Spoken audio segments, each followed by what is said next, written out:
बड़ दिन कौन नुआ वर्ष कौन सब पड़ जाइए निरामिष बार किए से कैलेंडर लिखी के जानी सब जाक निरामिष बार पड़ी सब माने कहला भाया पानी फटका भाया फाटी जाऊँगी जो मैंने वेजिटेरियन होते से तो मजा कि जो मैंने मो भाया आईष लोभी लोक नॉनवेज लोभी लोक से तो असुविधा ना तो चलतु मु नॉनवेज रे कौन बनैली आ केबे नुआ वर्ष पाळिली आगु को देखिबे।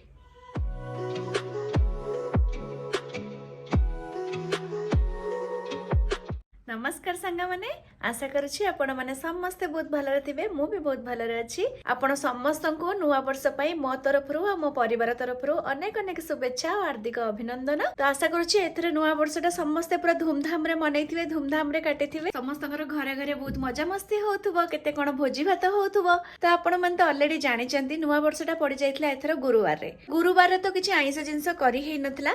तो आजी जेहेतु वीकेंड अछि आ बार भी भलो अछि संडे अच्छी तो मु से आज नुआ वर्षटा आज पालन करुच्ची मे बी वीडियोटा अपलोड हैला बेलू मंडे की ट्यूसडे हो जाइथिबो कारण एडिटिंग पाई टिके टाइम लागिबो किंतु मु संडे रे आज कौन सब बनाउची कौन नहीं चलतु आज आगे मो किचन रे देखिबा आज नुआ वर्ष पई स्पेशली मु कौन सब बनाउची। तो सांग माने देखि परतबे मु पालंग साग धोईकी रेडी करी रखि देइची। तो चलतु आग पालंग आ अट्टा को लेकिन अट्टाटा चकटी दबा कारण मते पालंग परोटा बनवार अच्छी। तो मु फर्स्ट पालंग को ग्राइंडिंग करके भी आपण यूज करि परिबे बट मु यूज करी पालंग को काटिकी कारण मते पत्र गुड़ा सेमती गोटा गोटा टाइप रे टिके रहिले भल लागे तो मु सेही हिसाब रे ही यूज करी। तो चलतु बनेबा।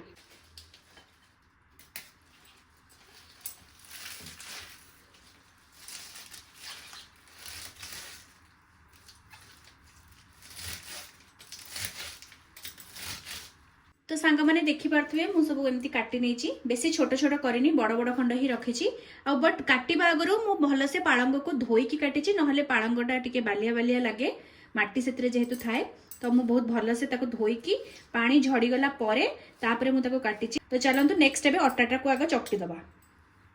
तो मु आवश्यक मुताबिक अट्टा नहीं जाइछि देखि पारथुवे सेथरे पके देबी पालंग साग कारण मत एकाठी ही एगुड़ा को चकटिवार अच्छी। ऑलरेडी पालंगर तो बहुत ही फ्लेवर भल थाए तो से मु टिके जुआणी को हाथ रे एमती रगड़े की से पकईदेवी टिके अधिका और फ्लेवर को एनहांस करबा पई तापर से आवश्यक मुताबिक लूण अल्प टिके हलदी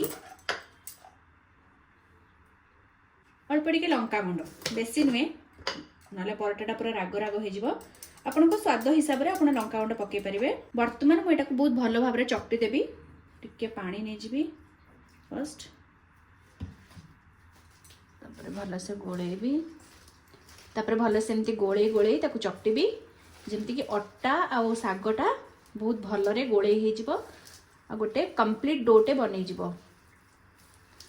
जानी फुल वीडियो रे माने रेसिपीटा बुझीबा जानिबा टिके डिफिकल्ट तो मु यार कंप्लीट केवल रेसिपी आपण मानन सहित शॉर्ट्स रे किबा शॉर्ट वीडियो रे शेयर कर देबी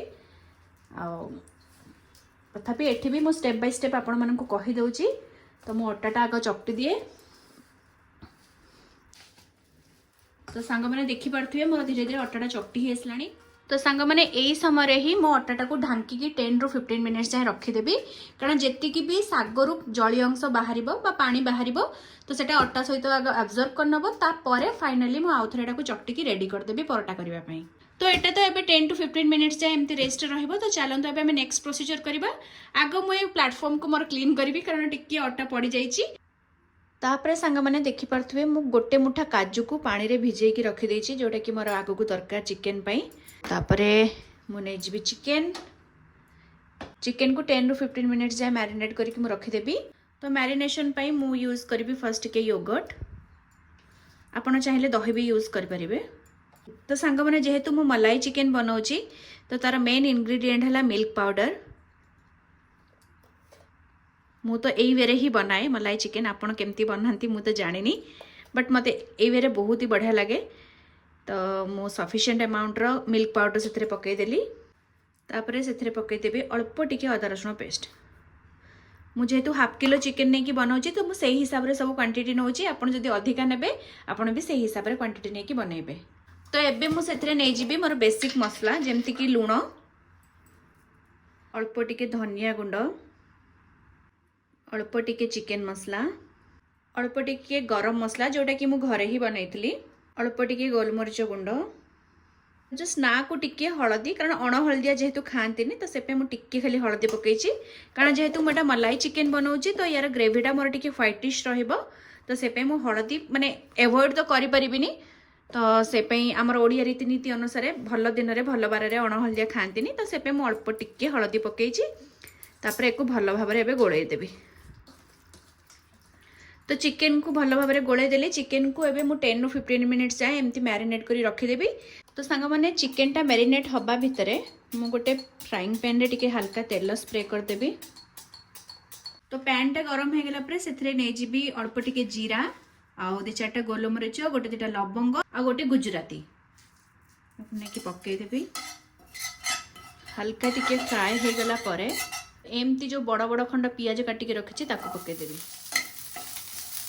तो सांग मैंने आपण मैंने चाहिए अदा रसुण को मैरिनेशन समय न पकईकि एमती टिके हल्का फ्राए करके भी यूज करें। तो जेहेतु मुझे ऑलरेडी मैरिनेशन समय अदा रसुण पेस्ट टिके पकई देछि तो मुझे अदा रसुण नौनी हल्का पियाज नहीं खाली टिके हल्का फ्राए करदेवी जमती पियाजटा टिके नरमी जीव संतुली जीव। तो सांग मैंने देखि पारुथिबे पियाजटा मोर संतुली आसलानी टिके पियाजर कलर भी टिके चेंज होगी पिंकिश हो गलानी। तो यही समय मु पकई देबी जो काजू को भिजेकी रखिछि। तो सांग मैंने जेहेतु मु व्हाइट कलर रो क्रीमी चिकेन बनाऊँगी तो मुझे टमाटो हलदी गुंड ये सब को अवॉइड करुँची लंका गुंड को भी अवॉइड करुँची। जदि आपण मानकर सेमती कलर को लेकिन किसी स्पेसिफिकेशन नाही तो आपण मैंने चाहिए हलदी गुंड टमाटो ये सब जिन यूज करेंगे तार भी गोटे बहुत सुंदर फ्लेवर आसे। तो सांग मैंने देखिपे मोर काजू भी टे भाजी ही आसला बेसी मुझे फ्राए आउ करी एवं मुझे गोटे ग्राइंडर जार नहीं ग्राइंडिंग करदेवी। तो सांग मैंने या भीतर चिकेन मैरिनेट हबार 10 ରୁ 15 मिनिट्स हो गलानी। तो मुझे से फ्राइंग पैन रे नहीं जीवे को मुझे एक्स्ट्रा किसी भी आउ तेल कि बटर यूज करूनी सेमती डायरेक्ट ढाली देछि। पियाज और काजू को फ्राए कर सारा पर जी तेल लगिक रही से ही मुझे बनैबी कारण मोर एम अच्छे जे मुझे कम ऑयल रे कम कैलोरी रे केमती बनै परिबी। तो टिके हल्का गोले देबी किसी समय पे एटा को ढांकी देबी।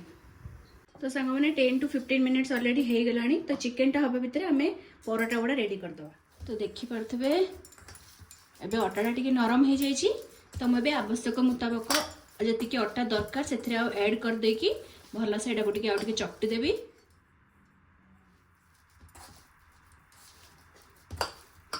एतिकी अटा हो बोधे आगे ये भलसे चकटी सारे जना पड़ा एक्सट्रा मत ऐड करने को पड़ो कि। तो सांग मैंने देखिपे मोर पूरा अटा रेडी हो गला जमती नॉर्मली रुटी कि परोटा पाई अटा दरकार सेमती भाव में आप रेडी करदेवे। तो चलते और लेट न करिकी एबे एथरू परोटा बनेबा।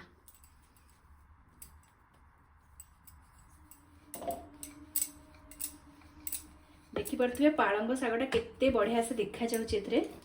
आपड़ चाहिए पालंग जगह मेथी पत्र भी यूज करेंगे मेथी शाग जोटा तार भी टेस्ट बहुत बढ़िया आसे।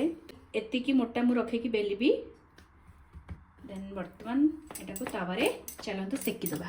सांग मैंने एपटे मोर तावा गरम हो जाता तो मुझे परोटा को पकई देली। तो दी साइड भल से आगे टिके सेकीदेवी। तो घीओ पई मु घर देसी घीओ यूज करी भल से दी साइड को ये सेकी नेबी।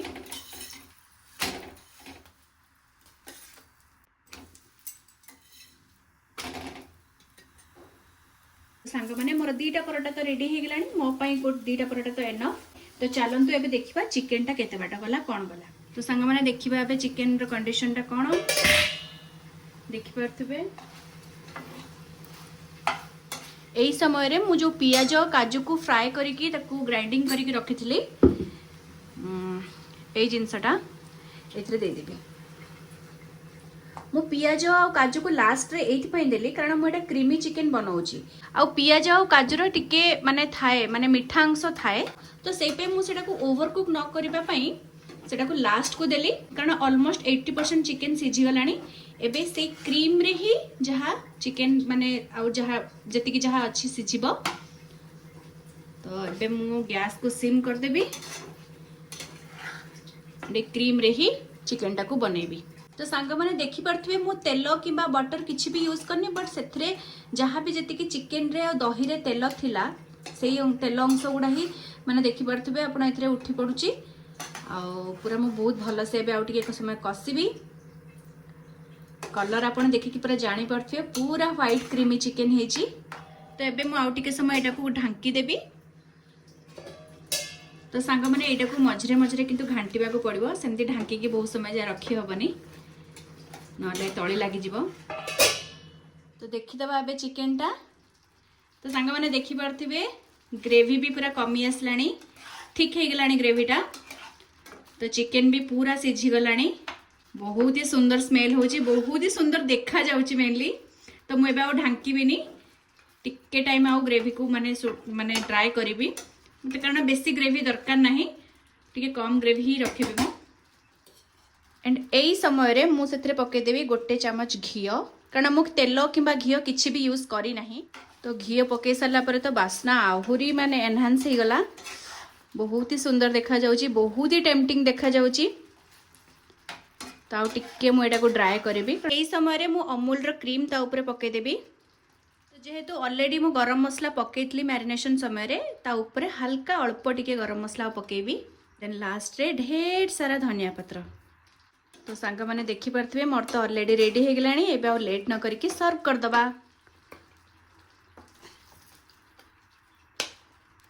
तो सांग माने वासना तो बहुत सुंदर होची आशा करूची टेस्ट भी भलो हेइथिबो। यार फुल रेसिपी मु आपण मानक सहित निश्चित भाव में शेयर कर देबी।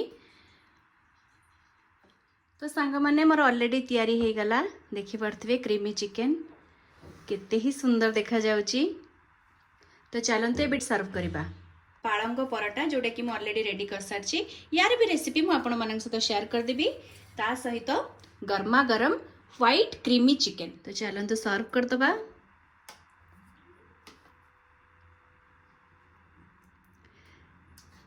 क्रीम टा आपण देखि पारथिबे केते क्रीमी हेची ग्रेवी टा। तो सांग माने एटा मोर one of the favourite chicken roll item. Paratha भी देखंतु पूरा पाळंग शाग भर्ती हेची चिकेन भी पूरा सिझी जाइची। तो सांग माने आपण मन तो देखिले मोर ऑलरेडी लंच रेडी हो साराणी जो थी कि अच्छी बहुत ही टेस्टी पाळंग पराठा ता सहित क्रीमी व्हाइट चिकेन आ यार फुल रेसिपी भी मु आगो को आपण मन सहित शॉर्ट्स रे शेयर कर देबी। सेते पर्यंत आपण माने भी जानतु आ मते ढेर सारा भल पाइबा दियंतु आ कमेंट रे कहंतु नुवा वर्ष रे आपण माने केमिति कोन एन्जॉय कले आ कोन भोजी भात कले कोन स्पेशल आइटम बनेले। तो पुणी आपण मन सहित देखा नेक्स्ट वीडियो रे बाय बाय थैंक यू।